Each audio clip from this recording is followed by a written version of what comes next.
വിഭൂതിയും യോഗവും ഒക്കെ നമ്മുടെ അനുഭവത്തിൽ വരുന്നുണ്ട്. പക്ഷേ are we able to analyse it in its depth? ആഴത്തിൽ അതിനെ വിശകലനം ചെയ്തറിയാൻ സാധിച്ചിട്ടുണ്ടോ? അങ്ങനെ സാധിക്കുമ്പോഴാണ് തത്വത, താത്വികമായിട്ട് എന്ന് പറയുക. സോവികമ്പേന യോഗേന, അങ്ങനെയുള്ള ഒരാൾ അവികമ്പ യോഗത്താൽ യുജ്യതേ, ചേർക്കപ്പെടുന്നു. ന അത്ര സംശയ, അതിനെക്കുറിച്ച് ഒരു സംശയത്തിനും അവകാശമില്ല. No doubt about it. വിഭൂതി മായയാ വിവിധ ആകാരേണ ഭവനം വിഭൂതി. മായയാൽ വിവിധ ആകാരങ്ങളിൽ ഭവിക്കുന്നതാണ് വിഭൂതി. വിഭൂതി ശബ്ദം കൊണ്ട് ഭഗവാൻ മായ കൊണ്ടാണ് മനുക്കളായതും സപ്തർഷിമാരായതും അതുപോലെ അന്ധകരണത്തിലെ 100,000 വിചാരങ്ങളാകുന്നതും ഈ സൃഷ്ടി മുഴുവനായി വിസ്തരിക്കപ്പെട്ടതും വിഭൂതി. യോഗം മായായോഗചം ഐശ്വര്യം. മായയുമായിട്ടുള്ള യോഗത്തിൽ നിന്നുണ്ടാകുന്ന ഐശ്വര്യം, ഈശ്വരഭാവമാണ് യോഗം.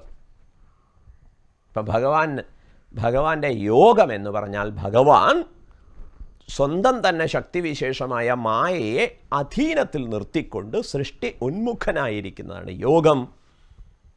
അങ്ങനെ സംഭവിക്കുന്ന സൃഷ്ടി വൈവിധ്യമാണ് ഭഗവാന്റെ വിഭൂതി.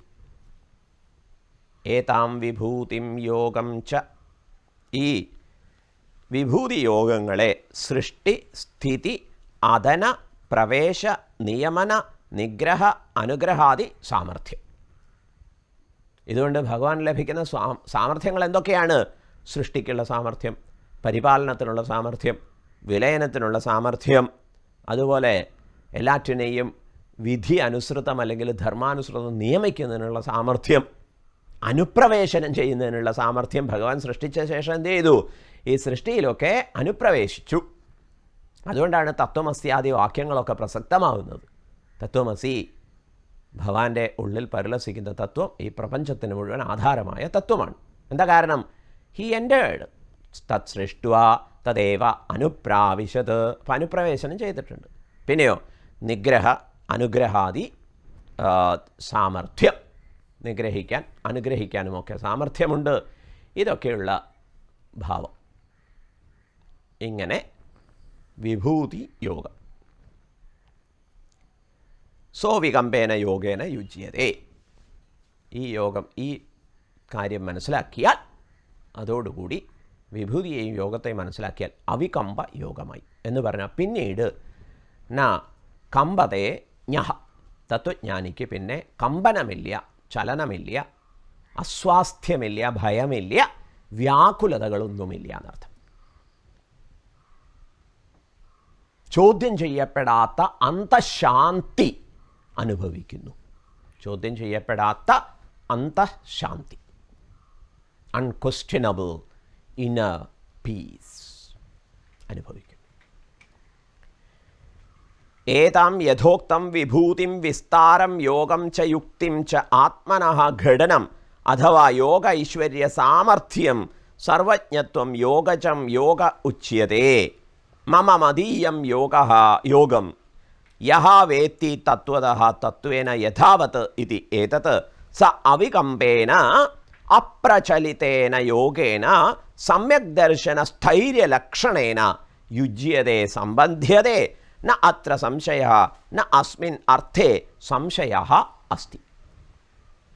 ആചാര്യസ്വാമികൾ ഏതാം യഥോക്തം വിഭൂതിം വിസ്താരം യോഗം ച യുക്തിം ച ആത്മനഃ ഘടനം അഥവാ യോഗ ഐശ്വര്യ സാമർഥ്യം സർവജ്ഞത്വം യോഗജം യോഗ ഉച്യതേ. വിഭൂതി യോഗം ഇത് രണ്ടും. ഏതാം യഥോക്താം വിഭൂതിം, വിഭൂതി എന്ന് പറഞ്ഞാൽ അവിടെ വിസ്താരം എന്നർത്ഥം. ഈ പ്രപഞ്ചം മുഴുവൻ ഭഗവത് വിസ്താരമാണ്. He extended. ഭഗവാന്റെ എക്സ്റ്റൻഷനാണ് പ്രപഞ്ചം. അതുകൊണ്ട് ഭഗവത് വിഭൂതി എന്ന് പറയാം. ഈ എക്സ്റ്റൻഷൻ എന്ന് പറയുന്നത് നമ്മൾ മനസ്സിലാക്കുന്ന ഒരു പ്രകാരത്തിലൊന്നല്ല. ഇപ്പോൾ ബലൂൺ ആദ്യം ഇങ്ങനെ കിടന്നു, വായു അതിലേക്ക് നിറച്ചപ്പോൾ അത് വികസിച്ചു. അപ്പം അങ്ങനെ ബലൂൺ വികസിച്ചു എന്ന് പറയുമ്പോൾ ബലൂൺ ഇല്ലാത്ത ഒരു സ്ഥലത്തിലേക്കാണ് അത് വികസിക്കുന്നത്. ഇതുപോലെ ഭഗവാൻ ഇല്ലാത്ത ഒരിടത്തേക്കുള്ള വികാസം അങ്ങനെയല്ല. പിന്നെ എങ്ങനെയാണെന്ന് ചോദിച്ചു കഴിഞ്ഞാൽ അദ്ഭുത അനിർവചനീയ രൂപമെന്നേ പറയാൻ പറ്റുള്ളൂ. ഭഗവാനില്ലാത്തൊരിടമില്ല. എന്നിട്ടും ഭഗവാനിൽ നിന്ന് അന്യമെന്ന് തോന്നും പോലെ പ്രപഞ്ചമുണ്ട് താനും. എവിടെ ഇരിക്കുന്നു? ഇരിക്കാൻ വാസ്തവത്തിൽ ഇടം ആവശ്യമില്ല, കാരണം ഇത് ഇലൂഷനാണ്. ഇങ്ങനെയൊക്കെയാണ് ഉത്തരം. എന്തായാലും ഏതാം യഥോക്താം വിഭൂതിം വിസ്താരം യോഗം ച. വിഭൂതി എന്ന് പറഞ്ഞാൽ വിസ്താരം, യോഗം എന്ന് പറഞ്ഞാൽ യുക്തിം ച ആത്മനഃ ഘടനം. ആത്മാവിൻ്റെ ഘടന എന്ന് പറഞ്ഞാൽ ചേരാത്തവ തമ്മിൽ ചേർന്ന് പ്രപഞ്ച ആവിഷ്കാരം സംഭവിക്കുന്നതിന് കാരണമായ വൈഭവത്തെയാണ് യോഗം എന്ന് പറയുക. അഘടിത ഘടന പഠീയസി. ചേരാത്തവയെ ചേർത്ത് പലതായി കാണാൻ, പലതായി ആവിഷ്കൃതമാകാനുള്ള കഴിവ് യോഗം. അഥവാ യോഗ ഐശ്വര്യ സാമർഥ്യം, അല്ലെങ്കിൽ യോഗ ഐശ്വര്യത്തിൻ്റെ സാമർഥ്യങ്ങളെയും എണ്ണാം. സർവജ്ഞത്വം യോഗജം യോഗ ഉച്യതേ. സർവജ്ഞത്വം മുതലായ കഴിവുകൾ അത് ഭഗവാൻ എങ്ങനെ സംസിദ്ധമായി ഈ മായയുമായിട്ട് ചേർന്ന് തൻ്റെ അധീനത്തിൽ മായയെ നിർത്തിയത് പ്രമാണിച്ചു. മമ മതീയം യോഗം യ വേത്തി തത്വതഃ. എൻ്റെ ഈ യോഗത്തെ താത്വികമായിട്ട് ആരറിയുന്നുവോ തത്വേന യഥാവതിഥി ഏതത്. താത്വികമായിട്ട് എന്ന് പറഞ്ഞാൽ ആഴത്തിൽ എന്നർത്ഥം. സഹ അവികമ്പേന അപ്രചലിതേന യോഗേന. പിളക്കമില്ലാത്ത യോഗം നിഷ്ഠ, നിത്യാനന്ദ നിർവൃത്തി. ഇത് നേടാനുള്ള ഉപായം എന്താണ്? ഭഗവാന്റെ വിഭൂതിയെയും യോഗത്തെയും മനസ്സിലാക്കിയാൽ മതി. അങ്ങനെ മനസ്സിലാക്കുമ്പോൾ അതിൻ്റെ തന്നെ ആവിഷ്കാരമായ എൻ്റെ ഫാൾസ് ഐഡൻറ്റിഫിക്കേഷൻസൊക്കെ എനിക്ക് ബോധ്യമായി കിട്ടും.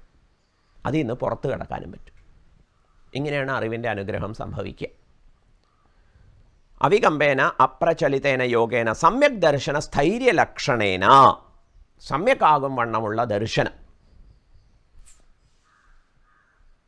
ഡീപ്പ് ഫിലോസഫിക്കൽ അണ്ടർസ്റ്റാൻഡിങ്, ആഴമുള്ള താത്വിക നിഷ്ഠ, ജ്ഞാനനിഷ്ഠ, അത് സംഭവിക്കുന്നു. സ്ഥൈര്യലക്ഷണേന യുജ്യതേ. ആ ഒരു സ്ഥൈര്യത്തിലേക്ക്, ദർശനസ്ഥൈര്യത്തിലേക്ക്, ദർശനസ്ഥിരതയിലേക്ക് ഉണരുന്നു. സമ്പദ്ധ്യതേ ന അത്ര സംശയ ന അസ്മിൻ അർത്ഥേ സംശയ അസ്തി. ഇങ്ങനെയുള്ള ഒരാൾക്ക് കുലുക്കമുണ്ടാവില്ല എന്നുള്ള വിഷയത്തിൽ സംശയത്തിന് ന്യായമില്ല. അതിൽ സംശയിക്കേണ്ടതേയില്ല. സോവികമ്പേന യോഗേന സമ്യക് ദർശന സ്ഥൈര്യലക്ഷണേന യുജ്യതേ സമ്പദ്ധ്യതേ. കീദൃശേന അവികമ്പേന യോഗേന യുജ്യതേ ഇതി ഉച്യതേ. ഇനി സ്വാഭാവികമായിട്ടും എന്താ അറിയേണ്ടത്? കീദൃശേന അവികമ്പേന യോഗേന ഉച്യതേ. ഏത് പ്രകാരത്തിലുള്ള അവികമ്പ യോഗമായിട്ടാണ് ഇവിടെ ചേർച്ച സംഭവിക്കുന്നത്? ഇപ്പോൾ വല്ലാത്തൊരു പരിസരത്തിലാണ്. ഇവിടെ നിന്നാണ് ഭഗവാന്റെ വിഭൂതിയെക്കുറിച്ച്, യോഗത്തെക്കുറിച്ച് അറിഞ്ഞ് മറ്റൊരു തലത്തിലേക്ക് ഉയരുന്നത്. അപ്പോൾ അതിൻ്റെ പ്രകാരം എന്താണ്? അതെങ്ങനെ കുലുക്കമില്ലാത്തതെന്ന് പറയുന്നു. അതിൻ്റെ വിശദാംശങ്ങൾ ഇനി ശ്രദ്ധിക്കാം.